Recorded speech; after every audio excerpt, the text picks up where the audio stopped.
our entire understanding of the cause of dandruff shifted with this landmark article published in 1984.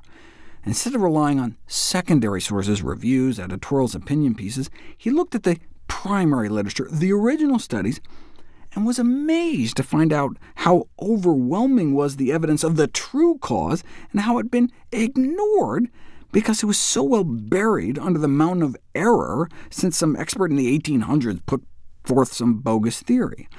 We now know that dandruff is triggered by a fungus that lives and feeds on the human scalp, the two major implications being, first, how alarming it is that some bogus theory can remain in the medical literature unchallenged for a century, despite evidence to the contrary.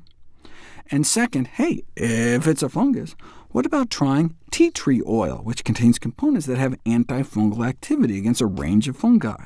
That was based on studies like this, though, where tea tree oil in a petri dish can fight off pathogenic skin fungi, but you don't know if it works for dandruff until you put it to the test. 126 men and women randomized to daily use of a 5% tea tree oil shampoo or placebo for a month. The placebo worked a little bit, decreasing dandruff severity by about 10%, but the tea tree oil shampoo worked better, about a 40% drop. Looks like more than 40% from the graph, but that's because they misleadingly started the y-axis at -60. This is a classic deception, featured in Chapter 5 of the 1954 classic How to Lie with Statistics. The graph should really look like this, which makes the effect less impressive, but it was still statistically significant. Only one patient in the tea tree oil group actually achieved a complete response, though one in the placebo group did as well. Thus, it seems that the tea tree oil shampoo would require ongoing application for control of dandruff. Speaking of fungus, what about tea tree oil in the treatment of athlete's foot? That may actually be our most common fungal skin infection, affecting up to 1 in 10. So about 100 patients randomized into one of three groups: 10% tea tree oil cream, Tinactin, an antifungal drug, or a placebo cream. A month later, the fungus was wiped out in 85% of the drug group, but only about a quarter of the placebo and tea tree oil groups. This is somewhat surprising, since tea tree oil can kill off the fungus in a petri dish, but apparently not on toes. That reminds me of some of the oral health data on tea tree oil. It can wipe out some oral pathogens in a petri dish, but have people swish a tea tree oil solution around their mouth? And here's the dental plaque buildup after 4 days of no brushing, swishing with a placebo.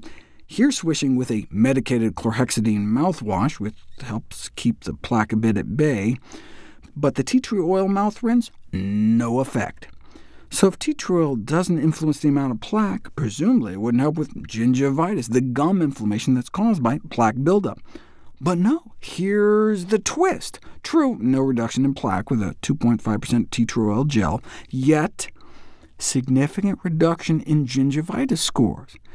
Since decreased gum inflammation occurred without a decrease in plaque, it appeared to just be helping more from an anti-inflammatory rather than antimicrobial mechanism. Might the same thing be happening here? Yeah, from a mycological cure standpoint, a fungus cure standpoint, tea tree oil didn't really do any better than placebo. But though the drug wiped out the fungus in 85% of cases, in some of those cases the patient actually didn't notice an improvement in symptoms, or they actually felt worse after the drug, probably a reflection of Tinactin's irritant side effects. If instead of mycological cure you looked at symptom improvement, tea tree oil works as well as the drug. So this may be the basis for the popular use of tea tree oil in the treatment of athlete's foot.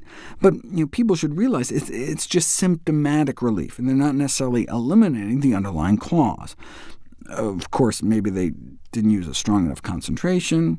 And indeed, if you go with not a 10% cream, but up to 25 or 50%, you can get mycological cure rates above that of placebo, but still not as good as the drug.